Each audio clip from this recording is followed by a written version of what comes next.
শুক্রবার ২৬ এপ্রিল নয়াপল্টনে বিএনপি কেন্দ্রীয় কার্যালয়ের সামনে সমাবেশের ঘোষণা দিয়েছে দলটি। শনিবার ২০ এপ্রিল এ বিষয়ে ডিএমপি কমিশনারকে অবহিত করে চিঠি দিয়েছে দলটি। দলীয় সূত্র জানা যায়, ঢাকা মহানগর দক্ষিণ বিএনপি বেগম জিয়ার মুক্তির দাবি ও দলীয় নেতাকর্মীদের গ্রেপ্তার এবং সাজার প্রতিবাদে এ সমাবেশ করবে।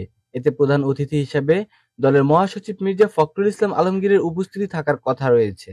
গত ২৫ মার্চ রাজধানীতে মুক্তিযোদ্ধা সমাবেশ করে বিএনপি। তবে দলীয় কর্মসূচি হিসেবে নির্বাচনের আগে গত বছরের ২৮ অক্টোবর সর্বশেষ রাজধানীতে সমাবেশ করেছিল বিএনপি।